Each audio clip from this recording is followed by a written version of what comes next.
peperangan melawan keinginan daging. Karena nanti kalau Tuhan datang, gereja mengalami diangkat, terangkat. Disitulah yang nyata. Harus hidup dalam firman dan Roh Kudus, baru bisa terangkat, saudaraku. Kalau masih hidup dalam keinginan daging, keinginan dunia, hidup dalam dosa, badannya itu gak bisa terangkat, saudara-saudaraku. Ini yang disebut, saudara-saudara, inilah yang hendak kukatakan kepada Yesus, bahwa daging dan darah tidak mendapat bagian dalam kerajaan Allah. Jadi kita sudah tidak ditarik lagi keinginan daging. Supaya ini boleh terjadi, harus lengkap. Ada firman dan ada Roh Kudus.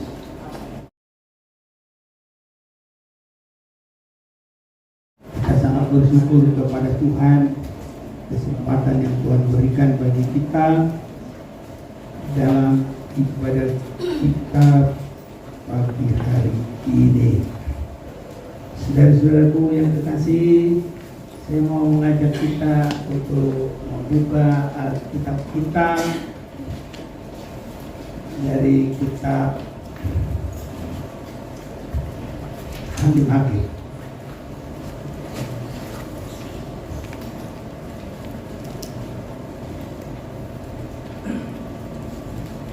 Hakim-Hakim pasal yang kedua.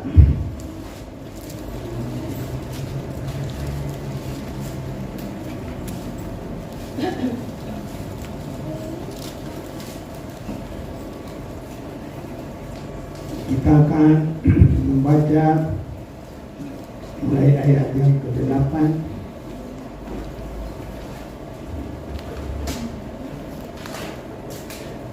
saya bacakan bagi kita.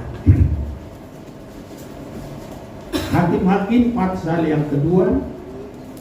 Dan Yosua bin Nun, hamba Tuhan itu, mati pada umur 110 tahun.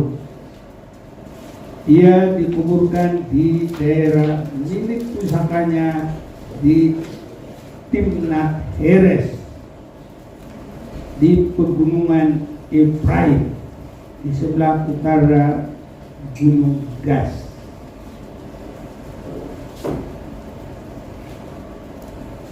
Sampai di sini pembacaan kita. Saudara-saudaraku, kalau kita perhatikan dari awal, ada 5 kitab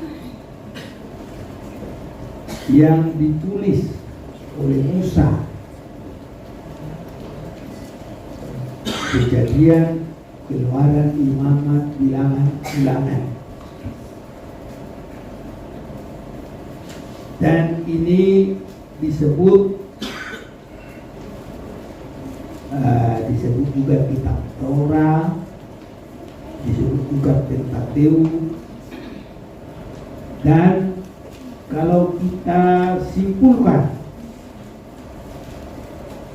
dalam perjuangan manusia itu artinya peperangan dengan iblis.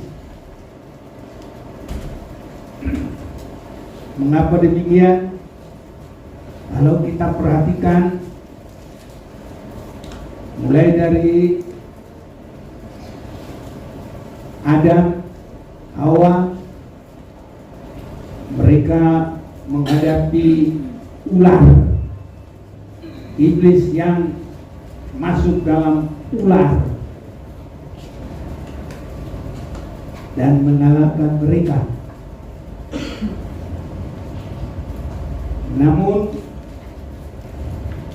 sesudah Adam dan Hawa keluar dari Taman Eden, Tuhan masih berkemurahan bagi mereka. Ada janji Tuhan bahwa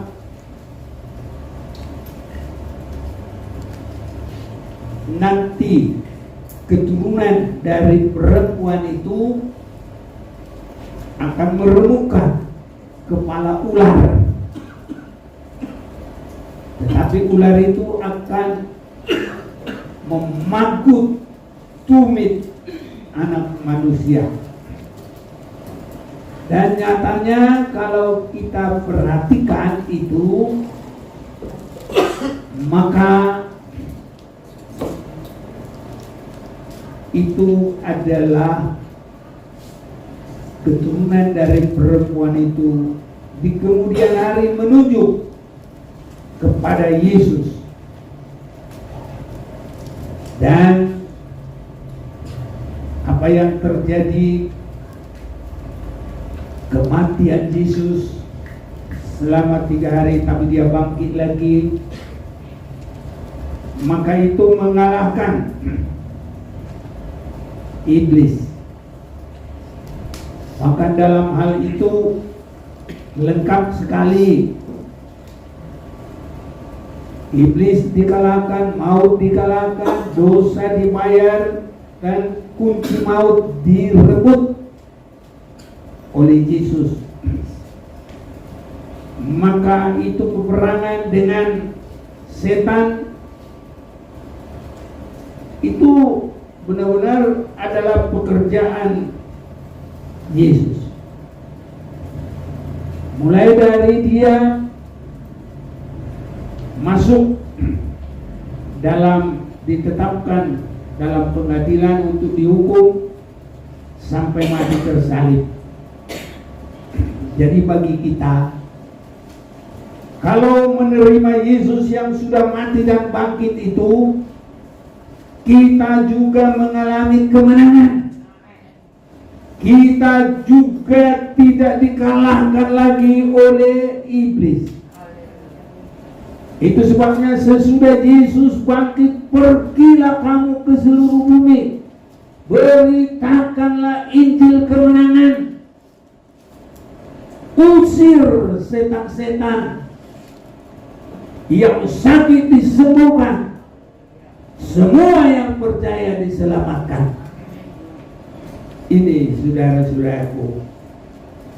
Tapi apakah peperangan itu sudah selesai? Belum. Kita akan masuk, saudara-saudaraku, di dalam yang kedua adalah peperangan untuk melepaskan diri dari tarikan-tarikan dunia. Nah, ini digambarkan oleh Joshua yang merebut semua tanah Kanaan.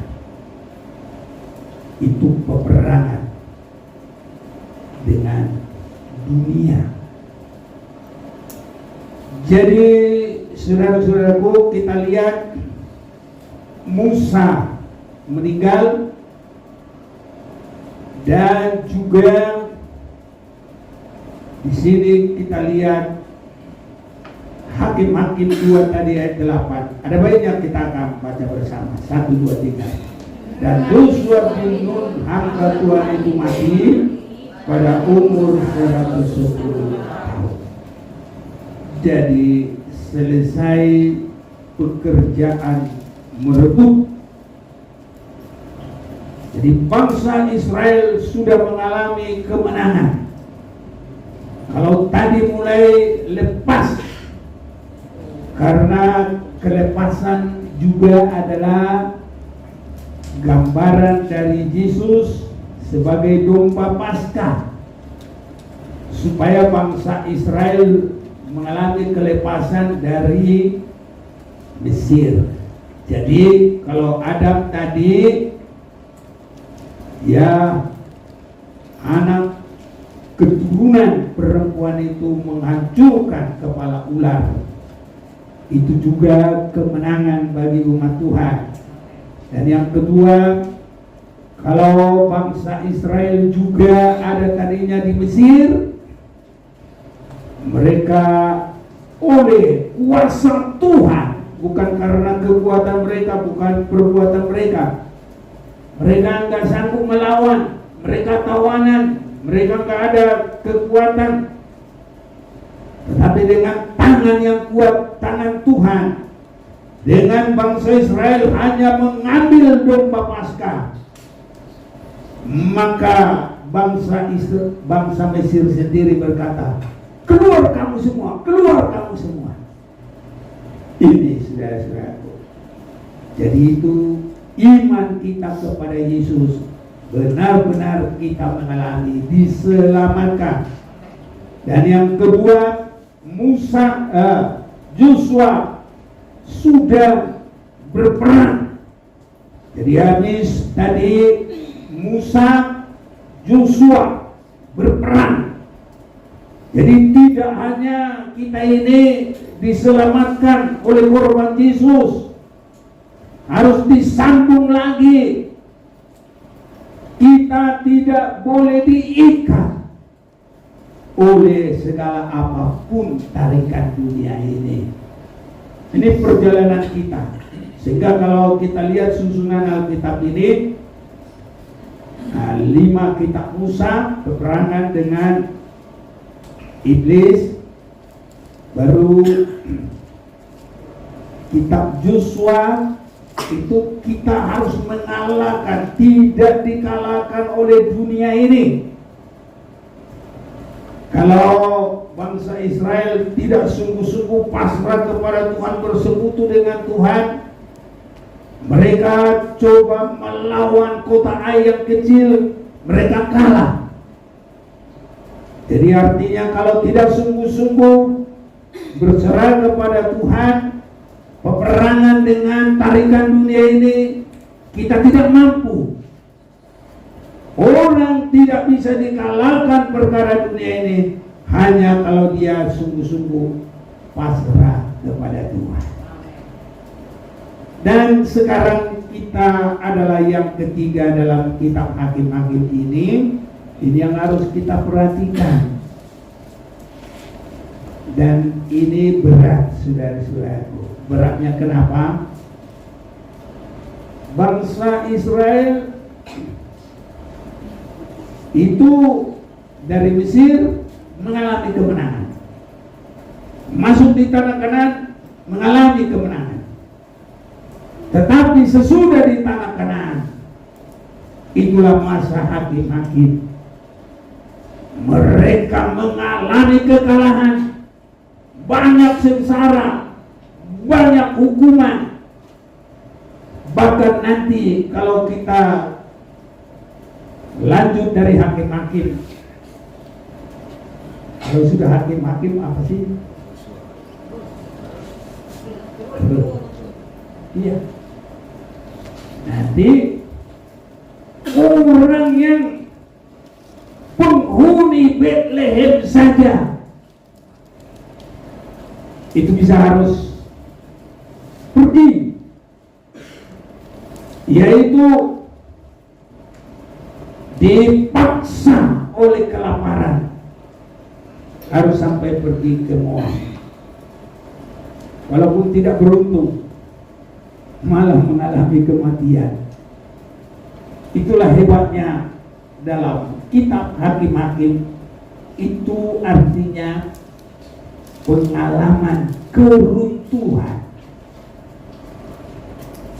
Ini kita hati-hati sedang berada di dalam masa keruntuhan.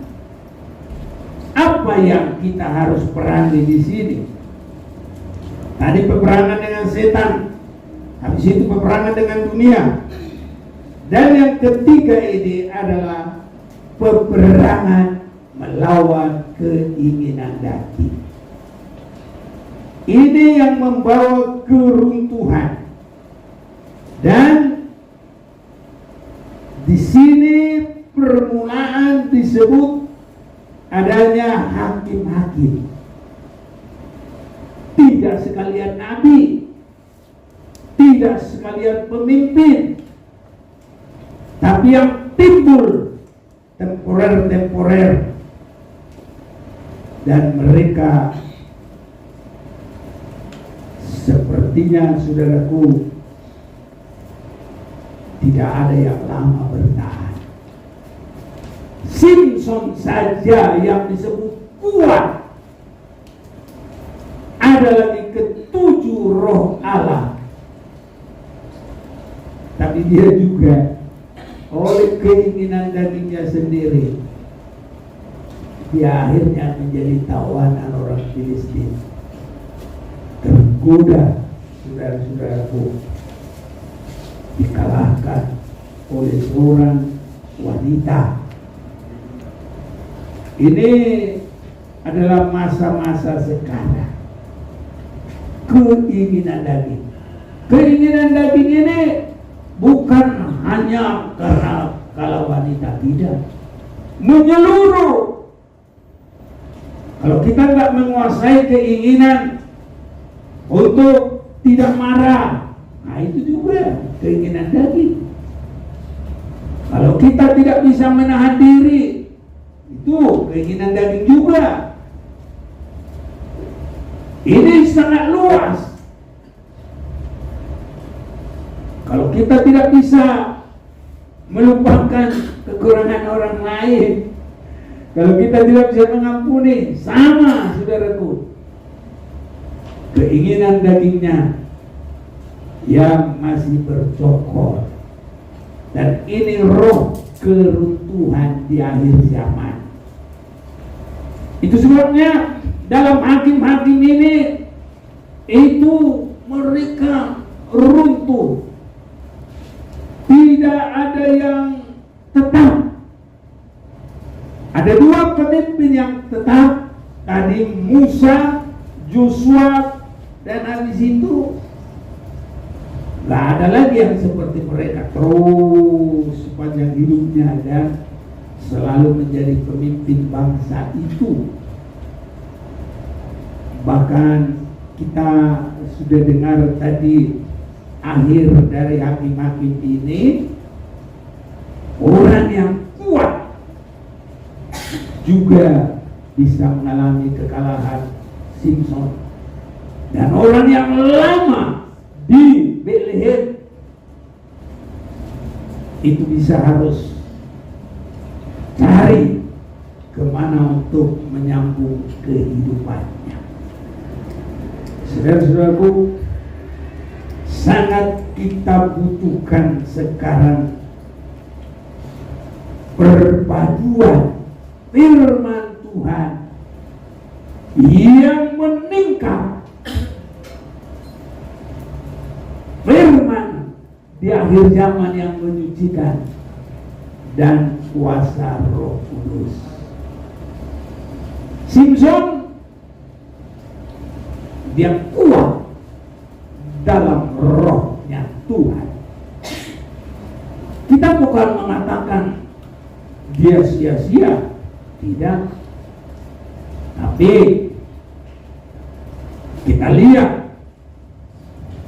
firman dan roh kalau tidak menyatu, belum mampu menjadi pemenang, khususnya di dalam kita melawan keinginan daging, keinginan daging, saudaraku. Dan ini harus benar-benar menjadi perjuangan bagi kita. Sebabnya di dalam Roma pasal yang ke-8 ini sangat penting sekali. Kalau ada yang mau baca Roma 8, ya, mulai ayat yang ke-5 juga boleh. Roma 8 ayat yang ke-5. Sebab mereka yang hidup menurut daging memikirkan hal-hal yang dari daging. Mereka yang hidup menurut roh memikirkan hal-hal yang dari roh. Karena keinginan daging adalah maut, tetapi keinginan roh adalah hidup dan damai sejahtera.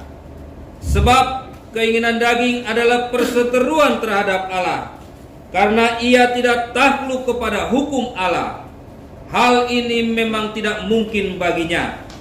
Mereka yang hidup dalam daging tidak mungkin berkenan kepada Allah. Tetapi kamu tidak hidup dalam daging, melainkan dalam roh, jika memang roh Allah diam di dalam kamu. Tetapi jika orang tidak memiliki roh Kristus, ia bukan milik Kristus.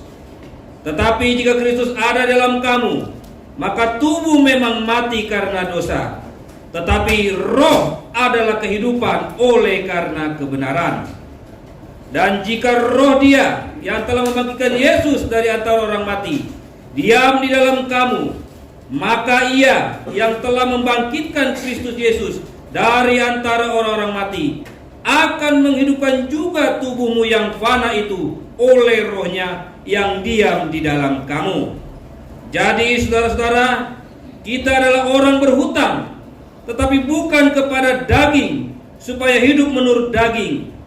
Sebab jika kamu hidup menurut daging, kamu akan mati. Tetapi jika oleh roh kamu mematikan perbuatan-perbuatan tubuhmu, kamu akan hidup. Ya, sudah cukup. Saudara-saudaraku, perjalanan kekristenan itu secara benar bukan hanya jadi orang Kristen, ada gerejanya, ya rajin datang, dan bisa luar biasa juga, ada berkat. Berkatnya boleh dapat mujizat, kesembuhan yang luar biasa, semua baik. Ada juga jaminan untuk hidup, dapat kebutuhan, itu baik. Tapi kalau hanya itu belum merupakan inti dari kekristenan. Apapun kelimpahan yang seperti itu kita dapat, itu belum cukup dalam pengiringan kita. Yesus mengadakan mujizat seperti itu, baik kesembuhan, baik mencukupkan makanan minuman bagi orang banyak. Itu sebabnya diadakan mujizat penyembuhan, diadakan juga 5 roti 2 ikan. Tapi nanti dinasehati juga orang-orang. Itu belum merupakan sasaran keimanan kita. Yohanes pasal 6 kita mau perhatikan dengan baik. Mulai ayat yang ke-14 sampai 15. Ayat 14 sampai yang ke-15. Ketika orang-orang itu melihat mujizat yang telah diadakannya, mereka berkata, "Dia ini adalah benar-benar nabi yang akan datang ke dalam dunia." Karena Yesus tahu bahwa mereka hendak datang dan hendak membawa Dia dengan paksa untuk menjadikan Dia raja, Ia menyingkir pula ke gunung seorang diri. Nah, orang-orang itu percaya. Ya. Tetapi walaupun mereka percaya, bahkan ingin menjadikan Yesus menjadi raja. Malah kita lihat di sini, Dia dengan paksa untuk menjadikan Dia raja. Itu sudah hebat, saudaraku. Kalau kekristenan mau menjadikan Yesus itu raja, berarti dia masuk dalam pemerintahan Yesus, sangat baik. Tetapi kalau menjadikan Yesus raja hanya karena dia mujizat, hanya karena Yesus mencukupkan kebutuhan, walaupun itu baik, Tetapi itu perjalanan. Kita tidak cukup di situ saja. Ya, harus meningkat. Makanya pertama tadi Tuhan yang mengalahkan setan. Nah, kita hanya percaya. Tuhan juga yang mengalahkan Raja Firaun. Dan Tuhan juga yang membimbing, memberikan kemenangan sampai di tanah Kanaan. Sudah hebat, saudaraku. Tapi justru sewaktu mereka dalam kitab Hakim-Hakim itu terjadi keruntuhan. Itu sebabnya sebelum kita sampai bertemu dengan Yesus, gak ada yang merasa sudah hebat, sudah puas, sudah sampai. Belum, saudaraku. Sampai Tuhan Yesus datang, sampai kita sedikitnya duduk bersama Yesus dalam kerajaan 1000 tahun. Nah, itu baru aman. Ya, tapi untuk masuk ke sana, saudaraku, kita sudah benar-benar sudah dicipta, ciptaan sesuai kehendak Tuhan. Dan itu hanya seperti begini. Kalau orang benar-benar mau steril makan ikan, jadi sudah ditangkap ikan-ikan, nggak langsung digoreng, dibikin di kolam yang airnya bersih, nggak usah dikasih makan, taruh aja situ biar ikannya bersih. Nah ini, jadi kita sebagai dalam kerajaan 1000 tahun begitu juga. Tinggal nanti kita benar-benar masuk Yerusalem baru. Karena ke situ itu benar-benar sudah mengalami pembersihan yang sungguh-sungguh, sehingga di dalam Wahyu pasal 21, pasal 22, wah, kalau kita boleh sudah sampai nanti ada di Yerusalem baru, saudara-saudaraku, itulah pemenang-pemenang. Semoga kita semua ada di situ. Semoga tidak ada yang ketinggalan. Amin. Nah, ini saudaraku, hati-hati kalau ada pertanyaan begini. Kalau ngantuk nanti semoga masuk neraka. Bisa diiyakan juga, jadi sampai ngantuk. Kalau ada pertanyaan, harus benar-benar dulu apa katanya. Bila perlu tanya teman, apa? Nanti salah jawab, bahaya. Haleluya, saudaraku. Amin. Jangan bahaya, saudaraku. Harus benar-benar diberkati Tuhan. Karena mendengar firman Tuhan, saudaraku, kalau kita ini sangat membutuhkan perhatian yang sungguh, karena tidak salah-salah. Jadi firman Tuhan itu tadi kita sudah dengar, dia mengalahkan setan, mengalahkan perkara dunia, baru nanti mengalahkan keinginan daging. Nah inilah sekarang ini, saudara. Banyak orang-orang hoba-hoba tak peduli begitu. Yang penting banyak orang, banyak kolektif, sudah hebat. Tapi kalau kita nggak siap bagi hari kedatangan Tuhan, saya merasa kita masih rugi, saudara. Itu sebabnya semua harus siap bagi hari kedatangan Tuhan. Ini saudara-saudara. Ya kalau hanya banyak-banyak begitu saja, nanti kita sudah siap bagi hari kedatangan Tuhan, rugilah.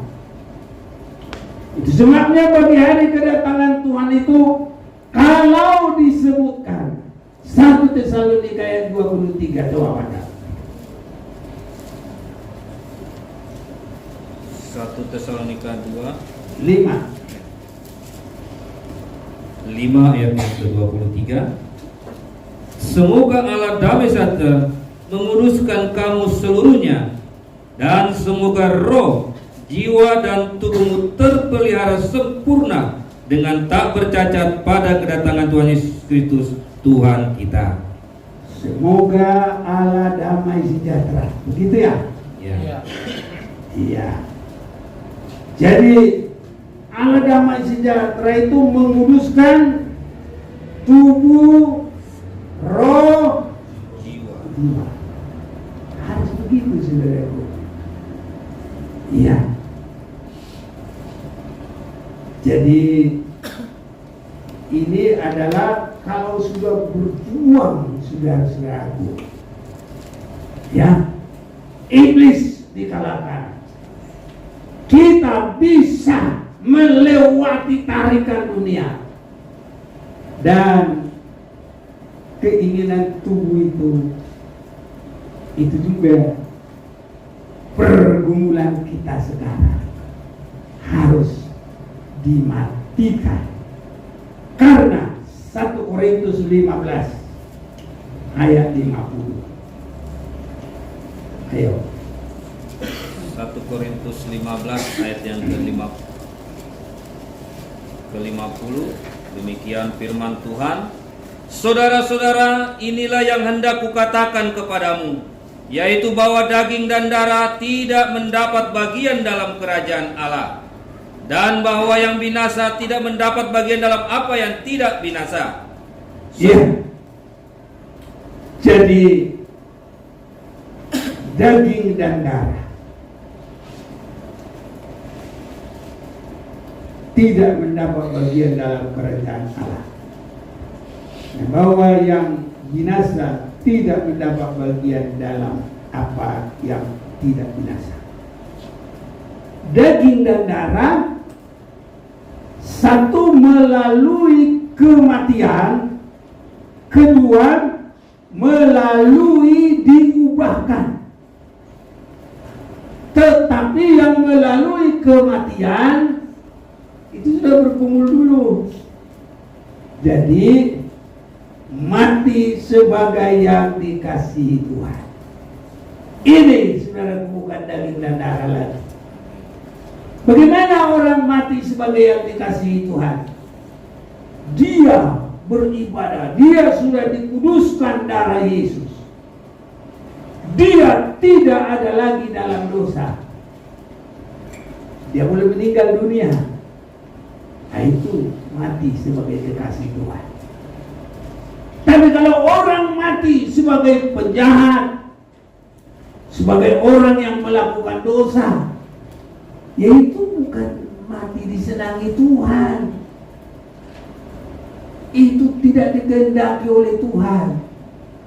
Tapi kalau seseorang sudah dikuduskan, sudah berserah diri kepada Tuhan, hidup dalam kebenaran, kalau dia mati, berharga di mata Tuhan kematian orang yang dikasihi.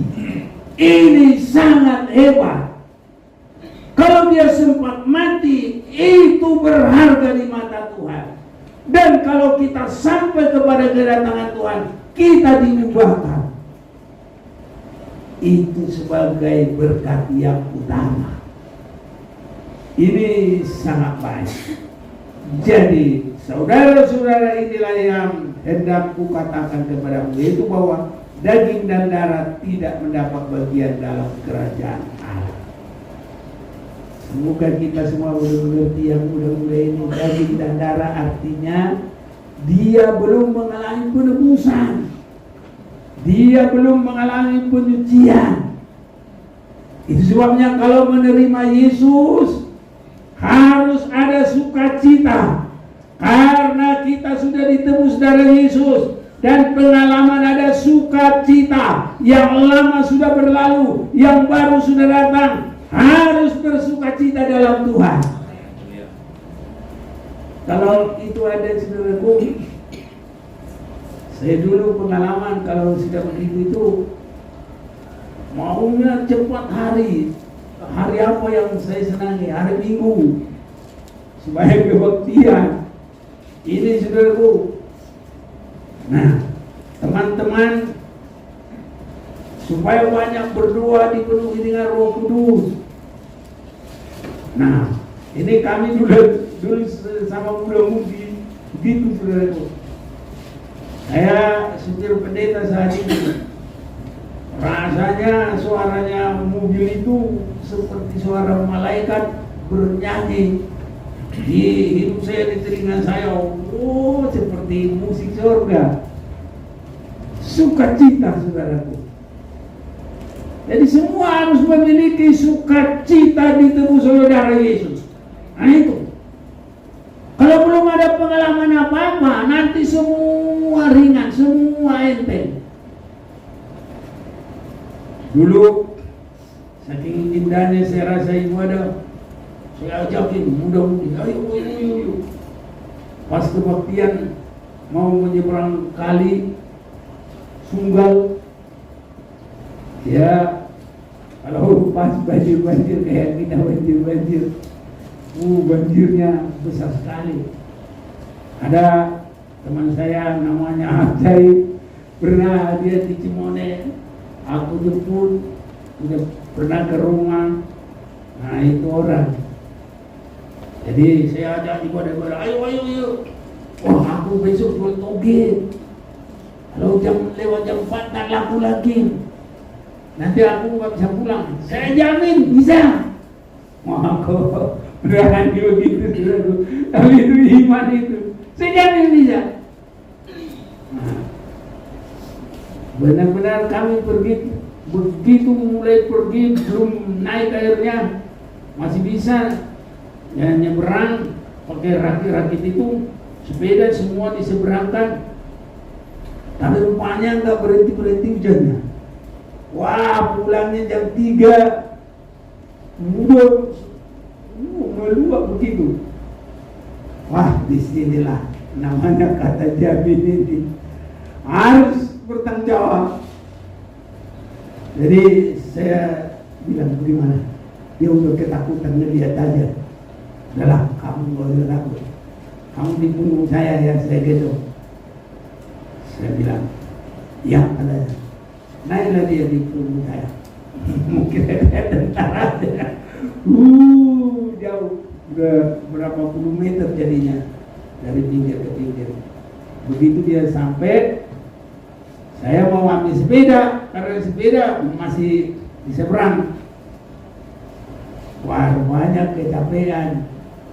Apapun yang terjadi, hanyut saya. Air begitu keras. Untung ada pas belokan begini. Jadi air itu kok sur begitu. Gini dulu. Pas ada di situ, kalau di sana bilang sanggar itu panjang-panjang. Bisa 10 meter itu.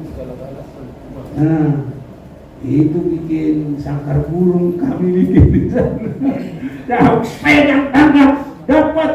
Wow, saya bisa ke pinggir. Tapi sudah jauh ke bawah, harus naik dulu ke atas. Naik di atas, baru ketemu sepeda. Pas ada syal, saya ikat sepeda, taruh di mulut. Wah, tarik lagi sampai sana. Sampai aku dengan dia, pacar udah penuh di semua. Dia ikut ngambil, banyak sekali. Jadi itulah sukacita kalau beribadah. Akhirnya saya bawa dia pulang. Dia juga masih bisa jual toge, tapi pengalaman saya itulah ajak-ajak ibadah karena sukacita sekali ibadah itu. Itulah yang terjadi. Jadi kita ini harus sampai senang ibadah ini, saudara. Kalau kita sudah di dalam kerajaan surga yang sesungguhnya, yang lama sudah berlalu, yang baru sudah datang. Apapun godaan-godaan, sesudah saya dibaptis itu, sampai sekarang saya tidak tergoda, saudara. Untuk berhenti, untuk tidak jadi pelayan Tuhan, ya buktinya sampai sekarang terus melayani, saudara. Itu karena kemurahan Tuhan. Jadi kita semua Ini harus ada peperangan melawan keinginan daging. Karena nanti kalau Tuhan datang, gereja mengalami diangkat, terangkat. Disitulah yang nyata. Harus hidup dalam firman dan Roh Kudus. Baru bisa terangkat, saudaraku. Kalau masih hidup dalam keinginan daging, keinginan dunia, hidup dalam dosa, badannya itu nggak bisa terangkat, saudara-saudaraku. Ini yang disebut, saudara-saudara, inilah yang hendak kukatakan kepadamu, Yesus, bahwa daging dan darah tidak mendapat bagian dalam kerajaan Allah. Jadi kita sudah tidak ditarik lagi keinginan daging. Supaya ini boleh terjadi, harus lengkap. Ada firman dan ada Roh Kudus. Jadi kalau Simpson itu, dia beda. Dia tidak menerima firman seperti apa yang diterima Musa. Dia tidak menerima firman sama seperti yang ada pada Yosua, yang semua diajari. Dan dia selalu ikut kepada Musa. Jadi dua ini sudah mati. Baru masuk dalam hakim-hakim. Itu sebabnya hanya separuh.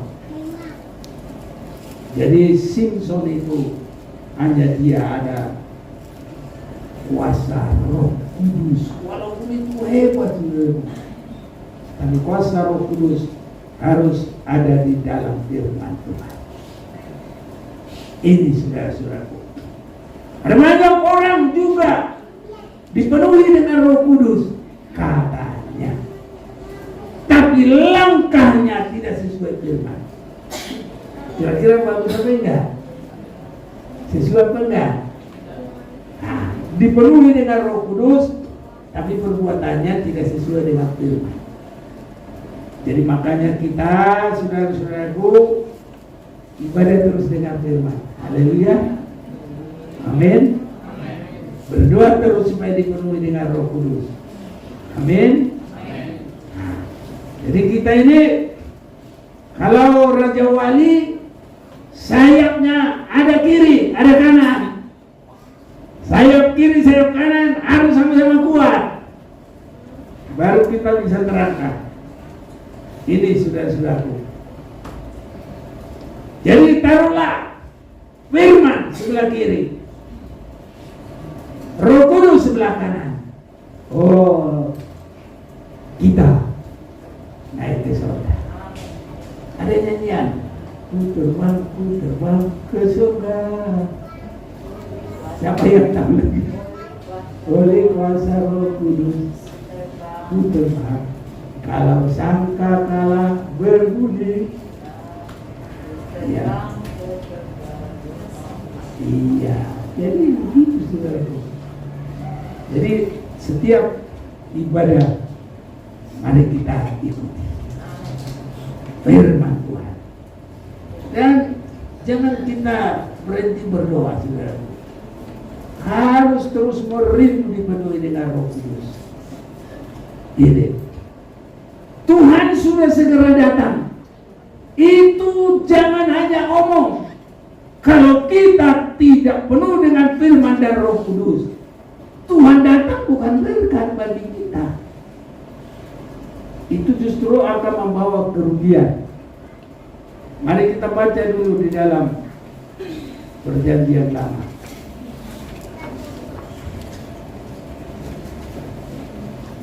Dalam kitab Perjanjian Lama, kitab Amos, pasal yang ke-5, mulai 18. Ayo. Ayat 18, hari Tuhan. Celakalah mereka yang menginginkan hari Tuhan. Apakah gunanya hari Tuhan itu bagimu? Hari itu kegelapan, bukan terang. Terus. Seperti seseorang yang lari terhadap singa, seekor beruang mendatangi dia. Dan ketika ia sampai ke rumah, bertopang dengan tangannya ke dinding, seekor ular memagut dia. Bukankah hari Tuhan itu kegelapan dan bukan terang, kelam kabut dan tidak bercahaya? Terus, aku membenci, aku menghinakan perayaanmu, dan aku tidak senang kepada perkumpulan rayamu. Sungguh, apabila kamu mempersembahkan kepadaku korban-korban bakaran dan korban-korban sajianmu, aku tidak suka. Dan korban keselamatanmu berupa ternak yang tambun, aku tidak mau pandang. Jauhkanlah daripadaku keramaian nyanyianmu, lagu kampusmu tidak mau aku dengar. Tetapi biarlah keadilan bergulung-gulung seperti air, dan kebenaran seperti sungai yang selalu mengalir. Apakah kamu persembahkan kepadaku korban sembelian dan korban sajian selama 40 tahun di padang gurun itu, hai kaum Israel? Kamu akan mengangkut sakut rajamu dan kewan dengan dewa bintangmu, patung-patungmu yang telah kamu buat bagimu itu. Dan aku akan membawa kamu ke dalam pembuangan, jauh ke seberang Damsyik. Firman Tuhan yang namanya Allah semesta alam.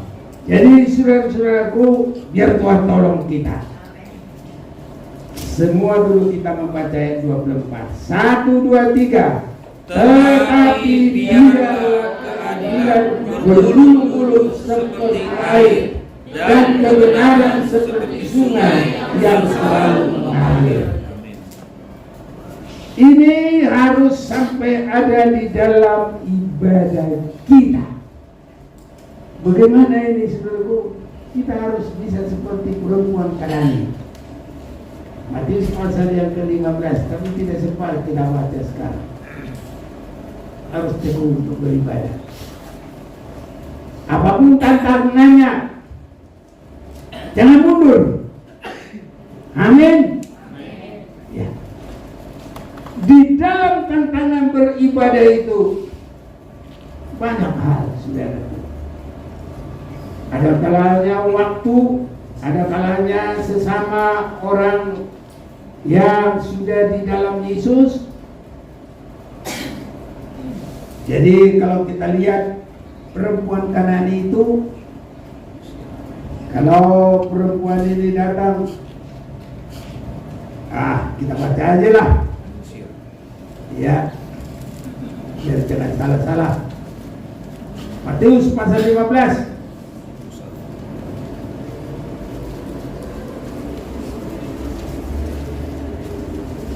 Ayo. Ayat mulai 21. Ya.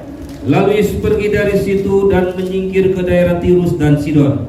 Maka datanglah seorang perempuan Kanaan dari daerah itu dan berseru, "Kasihanilah aku ya Tuhan, anak Daud, karena anakku perempuan kerasukan setan dan sangat menderita." Tetapi Yesus sama sekali tidak menjawabnya. Lalu murid-muridnya datang dan meminta kepadanya, "Suruhlah ia pergi. Ia mengikuti kita dengan berteriak-teriak." Ya, tunggu dulu di situ. Coba dulu kita. Tapi Yesus sama sekali tidak menjawabnya. Kalau kita sama-sama di sini sudah berteriak-teriak, nggak ada kata apakah nggak didengar? Sudah didengar, tapi nggak digubris. Kalau kita sudah panggil seseorang nggak digubris, kira-kira bagaimana? Ya sudah, sombong amat dia, biarin. Kalau kita begitu kepada Yesus sudah, nggak bisa lagi sudah maju. Tapi apa yang terjadi bagi perempuan ini? Apakah dia berhenti? Tidak, saudaraku. Miliki roh yang demikian. Jangan gampang putus asa. Jangan gampang boleh bilang tersinggung, sakit hati. Jangan, saudaraku. Ya, ini supaya kita dapat roti makanan rohani. Dan Yesus berkata, "Ibu, imanmu besar." Ini. Jadi yang pertama, Yesus sama sekali tidak menjawab. Baru murid-murid Yesus berkata, lalu murid-muridnya datang dan meminta kepadanya, "Suruhlah ia pergi." Ia mengikuti kita dengan berteriak-teriak. Saudaraku, di sini kita nggak ada yang disuruh pergi. Tapi kalau ada tersinggung karena kelakuan orang, jangan pergi. Haleluya. Saling mengampuni. Belum sempurna, biarin aja. Yang penting kita maju terus. Jawab Yesus, aku diutus hanya kepada domba-domba yang hilang dari umat Israel. Kalau biasanya begini, sudah selesai. Kami luar biasa perempuan ini. Yesus sudah berkata begitu. Tadi tidak dikubris, sekarang dia langsung ngomong lagi. Aku diutus hanya kepada domba-domba yang hilang dari umat Israel. Kata-kata ini dipakai orang lain sama kita. Kalian kan orang Batak, kalian kan orang Indonesia. Yesus kan hanya untuk orang Israel. Itu saudaraku. Tapi perempuan ini tidak mau berhenti. Apalagi kita jangan sakit hati dengan apapun kata orang itu. Sudah. Tapi kita punya pengalaman, Tuhan tidak membiarkan. Tapi perempuan itu mendekat dan menyembah dia sambil berkata, Tuhan, tolonglah. Jadi jangan berhenti. Ini harus kita miliki, saudaraku. Karena apa? Ini mengalahkan keinginan daging. Sampai rasa mati, rasa dihina, direndahkan, rasa gak ada, kayak ubin. Rata, saudaraku, gak ada lagi yang menonton di situ, sudah rata semuanya. Tapi apapun itu terjadi, tetap maju dalam Tuhan. Tapi perempuan itu mendekat dan menjawab dia sambil berkata, Tuhan tolonglah aku. Tapi Yesus menjawab, tidak patut mengambil roti yang disediakan bagi anak-anak dan melemparkannya kepada anjing. Jadi saudaraku, untuk mendapatkan roti ini harus bersungguh-sungguh. Kalau kita untuk stabil Roh Kudus dengan firman Tuhan, untuk beribadah itu harus kokoh, harus kuat, apapun yang terjadi, sampai kita mengalami penyucian, keinginan daging itu habis semua, baru kita bisa terbang. Haleluya. Daging dan darah tidak bisa mewarisi kerajaan surga. Itu artinya, saudaraku, ya, bukan berarti harus mati begitu saja. Loh, kematian juga ada macamnya. Kematian orang berdosa, kematian orang yang tidak benar, banyak itu. Tapi kematian yang dikehendaki Tuhan hanya kematian yang dikasihinya. Amin, saudaraku. Itulah orang yang sudah ditebus darah Yesus. Kata perempuan itu, benar Tuhan, namun anjing itu makan remah-remah yang jatuh dari meja tuannya. Itu artinya aku siap menunggu. Aku selalu siap, rajin ada di tempat setiap saat. Kapan jatuhnya aku ambil. Haleluya, saudaraku. Kita mau setia ibadah, amin. Ya, itu mematikan keinginan daging. Jadi pergumulan kita yang merupakan intinya peperangan dengan setan, peperangan dengan tarikan dunia, dan peperangan untuk mematikan semua keinginan daging. Ini harus ada. Jadi kitab Hakim-Hakim adalah keruntuhan. Kenapa dia runtuh? Karena dikuasai oleh keinginan daging. Ini saudaraku, tapi kita dalam Roma pasal yang ke-8 dengan firman, kebenaran dan kuasa Roh Kudus, kita semua akan menjadi pemenang. Biar Tuhan tolong kita semua. Kita mau datang kepada Tuhan, biar Tuhan berikan kekuatan bagi kita, dan Tuhan berikan kemenangan bagi kita.